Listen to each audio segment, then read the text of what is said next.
Muhammad Fajrin, pasien obesitas asal Tangerang, Banten, kini menjalani perawatan di Rumah Sakit Cipto Mangunkusumo, Jakarta. Sejumlah petugas gabungan dari pemadam kebakaran Basarnas hingga petugas keamanan Rumah Sakit RSCM harus bersusah payah untuk menurunkan pasien obesitas bernama Muhammad Fajrin, warga Tangerang, pada Jumat malam pekan lalu. Selama lebih dari 1 jam dengan menggunakan 2 alat forklift dari Dinas PUPR Tangerang dan RSCM, para petugas juga harus berhati-hati saat membawanya ke ruangan di depan IGD. Pasien berbobot lebih dari 300 kg ini terpaksa dirujuk ke RSCM dengan menggunakan mobil truk Dinas Badan Penanggulangan Bencana Daerah Kota Tangerang, lantaran tak bisa diangkut dengan menggunakan ambulan.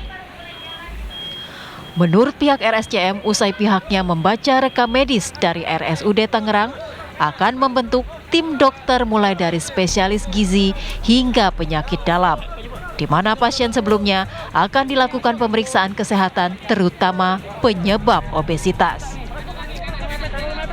Setelah kita melihat situasi dan kondisi di lapangan, akhirnya kita memutuskan untuk meminta bantuan juga dari pihak luar ya. Tadi mungkin teman-teman bisa lihat ada pihak Basarnas, kemudian pemadam kebakaran ya.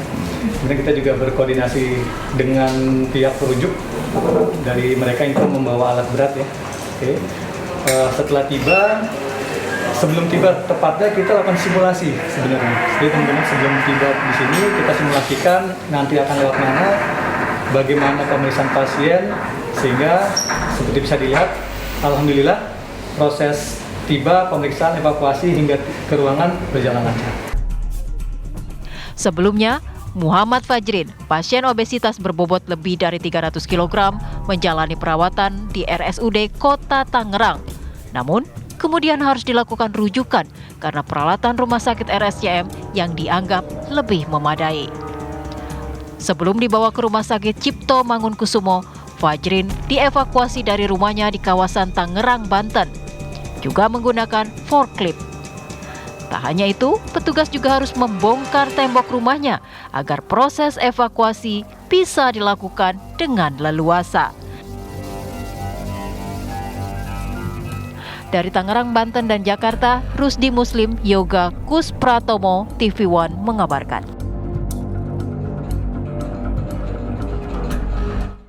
Fajrin memang sekarang sudah dibawa ke RSCM dan insya Allah juga akan mendapatkan penanganan yang tepat di RSCM. Tapi kemudian apa yang menyebabkan Fajrin ini menderita obesitas? Bahkan bobotnya sampai 300 kg. Dan juga apa bahaya obesitas? Ini juga bisa bagi pelajaran bagi kita bersama. Dan untuk bisa berbincang-bincang lebih lanjut mengenai hal ini sudah hadir di samping saya. Beliau merupakan dokter spesialis gizi, Dr. Putri Sakti. Assalamualaikum warahmatullahi wabarakatuh. Selamat malam Dr. Putri. Selamat malam Mbak Putri.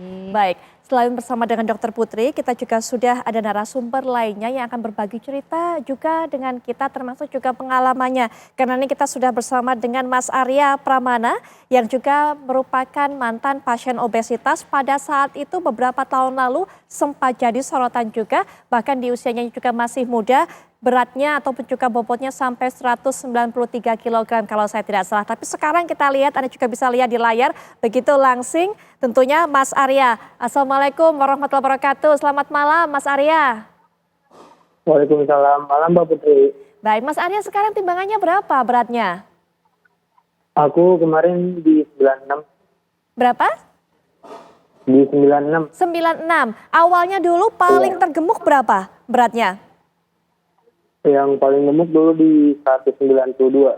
192 kg, sekarang bisa turun 96 kg. Nanti mungkin bisa cerita-cerita kepada kita ya Mas Arya ya, apa saja yang dilakukan hingga kemudian sampai sekarang kelihatannya fit sudah. Tapi kita juga akan dengarkan cerita dari Pak Herman. Pak Herman ini merupakan kerabat dari Fajrin yang juga kita dapatkan informasinya selama ini membantu keluarga dari Fajrin dan juga membantu aktivitas dari Fajrin. Assalamualaikum warahmatullahi wabarakatuh. Selamat malam Pak Herman. Selamat malam Bu. Waalaikumsalam warahmatullahi wabarakatuh. Baik, Pak Herman ini seberapa dekat dengan Fajrin? Oh, saya ini rumahnya memang nempel Bu. Jadi dekat sekali gitu. Setiap aktivitas Fajri itu saya selalu lihat setiap saat. Jadi selama ini Pak Herman yang membantu Fajri dan ibunya? Iya, kalau ada keperluan yang kira-kira dia tidak bisa, dia akan memanggil saya, menelpon, ngasih tahu dia minta perlu bantuan gitu, Bu. Biasanya menelpon Pak Herman ini minta bantuan apa, Pak? Apa yang tidak bisa dilakukan oleh Fajri? Ya seperti toka, masukin air ke galon, ya seperti kalau lagi karpet, kalau memang saya perlu bisa bantu, saya bantu, dan ke warung, dan setiap kegiatan yang dia tidak bisa kerjakan, orang tuanya dan Fajri itu saya, Bu, yang membantu untuk mereka memang hanya Fajri, tinggal berdua saja ya Pak ya di rumah ya Pak, Fajri dengan ibunya ya? Iya, berdua saja. Baik, Pak Herman, ya. ya kenapa Pak? Kenapa? Ya itu juga, Bu, kondisi ibunya juga memang fisiknya juga memang lemah gitu, Bu. Berdua memang, makanya saya juga emang karena berdekatan banget ya, saya juga akhirnya ya sosial, kita juga artinya ya sampai prihatin juga ngeliat aktivitas sehari-harinya gitu. Ya, Pak Herman, kami dapatkan informasi tadinya Fajri ini beratnya 150 kg. Kemudian juga masih bisa bekerja, masih bisa beraktivitas. Tapi kemudian kenapa Pak yang menyebabkan Fajri kemudian tidak bisa beraktivitas apa-apa, kemudian beratnya jadi naik begitu banyak?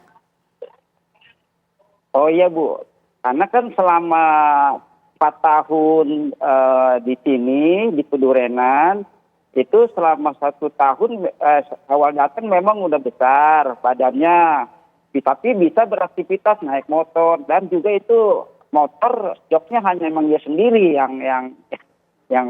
yang diduduki. Dan 1 tahun ke depan ini, nah karena dia ada kecelakaan itu di motor, jadi 1 tahun itu dia nggak bisa keluar selama 1 tahun, sehingga dia tidak bisa Ya, iya Pak, terus silakan Pak, silakan dilanjutkan lagi. Sehingga Fajri tidak bisa beraktivitas seperti yang 3 tahun yang lalu. Karena di sini dia sudah 4 tahun, nah 1 tahun kemarin ini dia tidak bisa beraktivitas. Selalu udah duduk aja begitu, Bu, nggak bisa artinya beraktivitas seperti yang sebelumnya. Nggak bisa seperti semula ya Pak ya, gara-gara jatuh dari motor setahun yang lalu, begitu kan Pak? Iya, kena ini motor.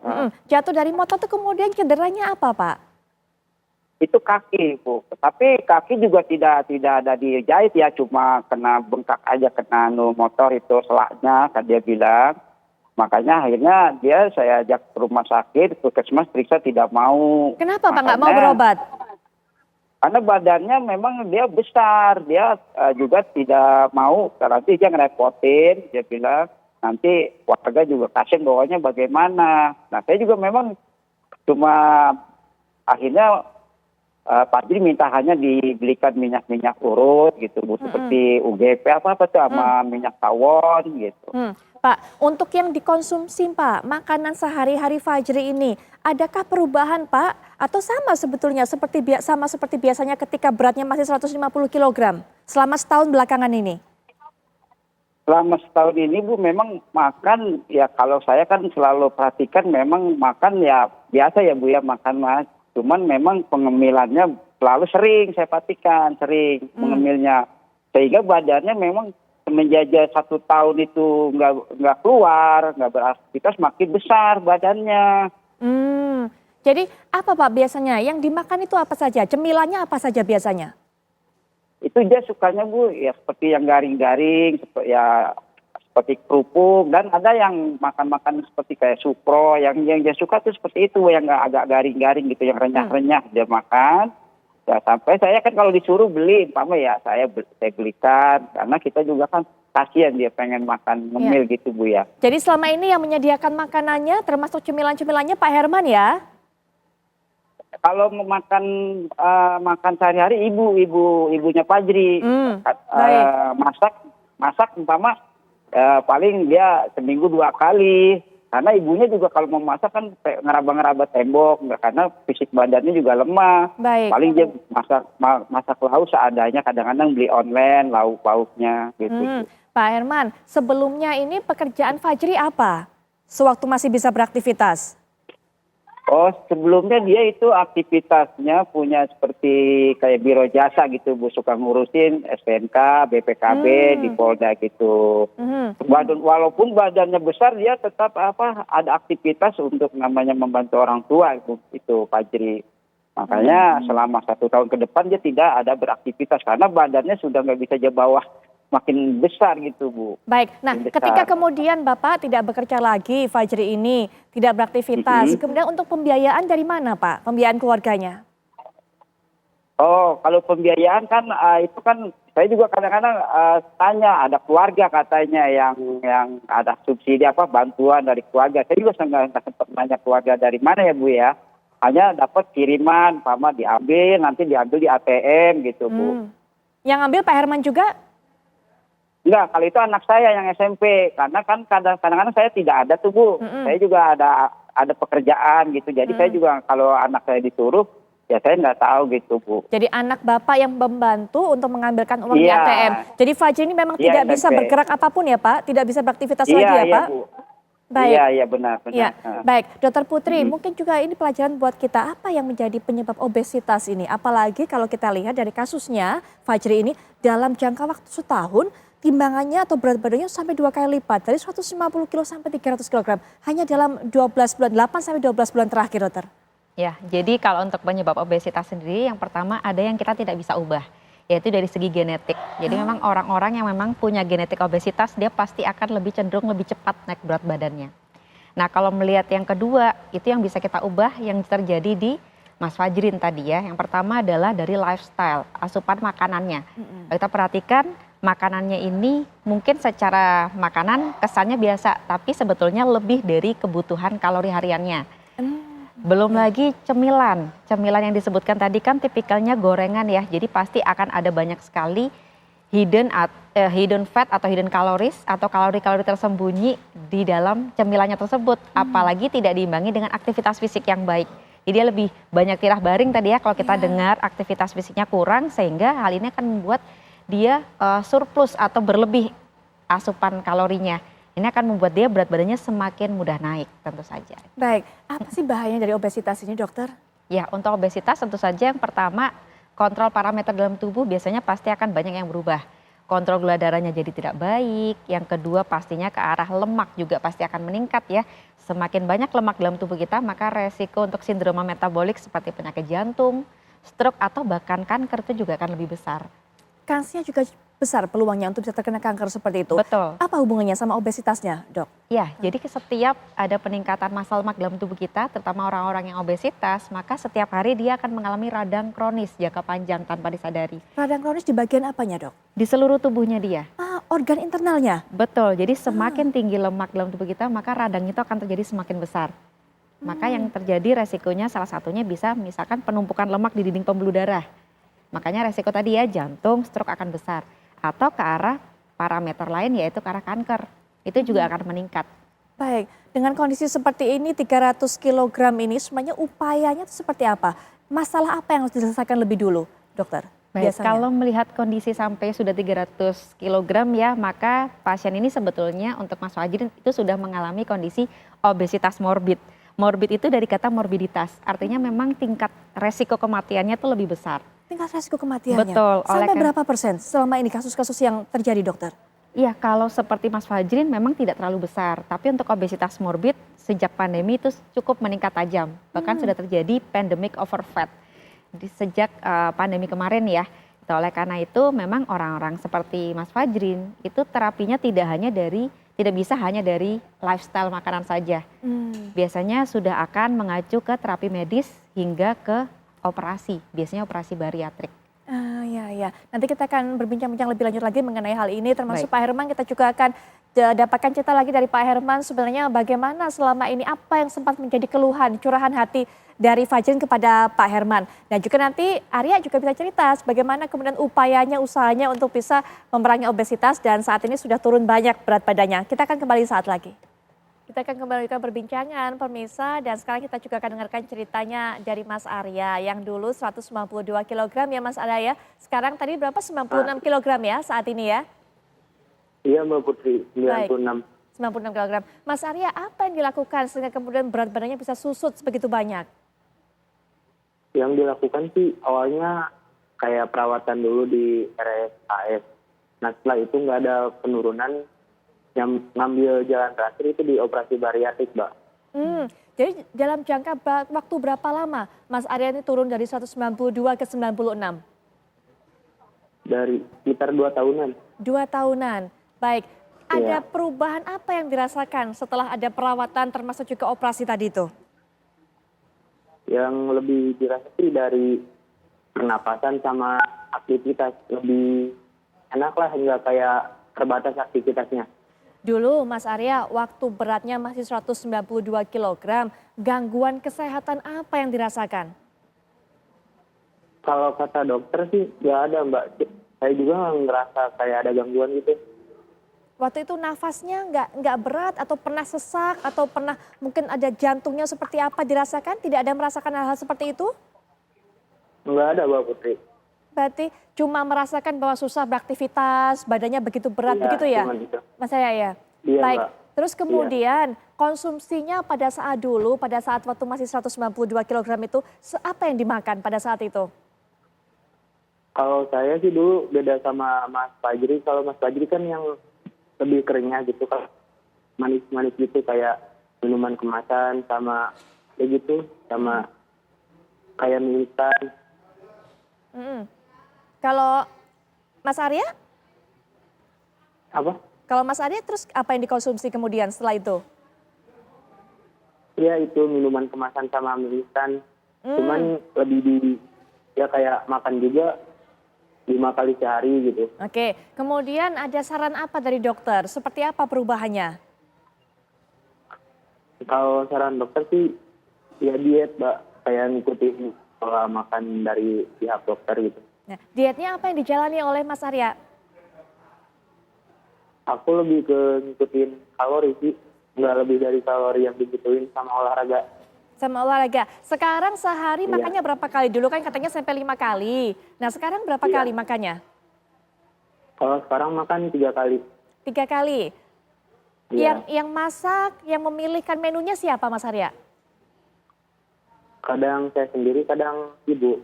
Dihitung kalorinya? Kalau sekarang sih lebih ke ngira-ngira, Mbak. Kayak ini sekian gitu. Baik. Kita juga belajar banyak dari Mas Arya. Pak Herman, nah Pak Herman selama ini apakah kemudian selama setahun, 8 bulan terakhir lah setidaknya, Mas Fajrin ini tidak bisa beraktivitas, apakah pernah mengadu ke Pak Herman? Ingin kembali kurus atau ingin kembali kecil berat badannya atau ingin kembali sembuh pulih seperti apa? Kalau seperti itu sih Bu nggak pernah dia bilang pengen kurus, cuma kan dia bilang menerima ini penyakit ya seperti ini, cuman memang kalau untuk pengen kurus nggak pernah sih bilang begitu Mas. Nggak pernah juga menceritakan bahwa ingin cedera di kakinya sembuh yang didapatkan setelah kecelakaan itu? Tidak pernah bicara itu, tidak pernah. Paling aja cuma sabar aja sih Bu, dia selalu diam gitu, nggak kita bilang kayak berobat dia nggak mau gitu. Nggak pernah kemudian berkeluh kesah menceritakan kesusahannya, bahkan mungkin menangis kepada Pak Herman, nggak pernah seperti itu Pak? Tidak pernah, dia sepertinya berjiwa besar, dia optimis, cuma kan kalau kayak sakit perut, pusing, memang dia bilang sama saya kakinya sakit, badannya pada pegel, linu, dia bicara sama saya, makanya dan disuruh beli obat dah tuh, kayak seperti GPU, minyak tawon gitu Bu. Tapi kemudian Pak Herman nggak pernah tahu bahwa mungkin diam-diam Mas Fajri ini menyimpan kesedihan atau mungkin ada yang tidak diceritakan kepada Pak Herman? Oh tidak ada Bu, itu tidak ada. Makanya paling kalau lagi setengah malam itu kan sama ibunya suka ngobrol sampai kadang-kadang jam 1, jam 2 ya. Kita kan dengar tuh, cuman pembicaranya saya tidak tahu apa yang dibicarakan sama orang tuanya berdua. Kalau setengah malam masih pada ngobrol gitu, saya dengarkan. Gitu. Ya sekarang bagaimana harapan dari ibunya mengenai kondisi dari Fajrin ini Pak Herman? Kalau ibunya kan ini kan di Cipto ya Bu ya, di rumah sakit Cipto. Saya juga paling komunikasi tadi seperti sama kakaknya, saudaranya yang di Jurang Mangu tadi. Kalau untuk sama orang tuanya sulit saya sama Fajri juga nggak bisa. Karena katanya kan sampai minggu pagi nggak sadar tuh Fajri. Nah sekarang sampai di ruang ICU ruang tersendiri gitu Bu. Baik. Nah dokter, ini mungkin juga diberikan pesan kepada masyarakat bagaimana caranya menghindari dari obesitas ini. Baik, yang pertama pastinya kita harus menjaga lifestyle kita, mulai dari asupan makan kita, sesuaikan dengan kebutuhan ya, terutama untuk snacknya usahakan agar yang tadi ya, kalau mulai dari Mas Fajrin dan Mas Arya, baiknya kita memang mengurangi yang tipikalnya tinggi lemak maupun yang manis-manis. Kemudian juga jangan lupa untuk menjaga berat badan, itu pasti kita juga membutuhkan pengeluaran energi dengan cara olahraga yang rutin. Tuh ya, kemudian juga pastikan tadi kalau kita bahas juga ada orang-orang yang seperti Mas Fajrin kan tidur begadang ya malam hari. Betul. Nah itu juga mempengaruhi sekali. Jadi Efek ya juga, begadang juga ngefek gitu. betul. Jadi dengan kita begadang itu metabolisme tubuh kita akan lebih lambat. Kemudian juga kita hormon untuk lapar itu lebih diproduksi lebih banyak dan itu akan membuat resiko obesitasnya semakin besar. Jadi sebaiknya perbaiki tidak hanya untuk asupan makan, olahraga, tapi juga kita harus memperbaiki juga dari kecukupan tidur dan juga manajemen stresnya tadi. Karena kita mungkin tidak tahu seperti Mas Fajrin, dia tidak bisa mengungkapkan, ya akhirnya dia pelariannya lebih ke makanan. Itu dia salah satunya ya, karena stres juga kabarnya juga bisa mempengaruhi nafsu makan kita. Ternyata Betul. jadi pelarian kalau kata dokter tadi Betul. katakan. Dokter terima kasih sudah hadir Dengan dan juga senang memberikan hati. ilmu untuk masyarakat tentunya. Pak Herman terima kasih sudah berbagi cerita dengan kami. Mas Iya, Arya juga terima iya, Bu kasih. Putri. Mas Arya pengalamannya berharga sekali. Mbak Putri. Sehat-sehat ya Mas Arya ya. Ya. Masih Iya, Mbak Putri. masih mau turun berapa kilo lagi? Apakah ada target lagi? Aku sih di 85 targetnya. Oh, berarti kira-kira 11 kilo lagi ya? Iya Mbak. Ya, baik. Semangat tentunya untuk bisa mencapai target. Mas Arya sekali lagi terima Ya, Mbak kasih. Putri. Pak Herman, terima kasih. Dan pemirsa, kami akan segera kembali setelah jeda berikut ini.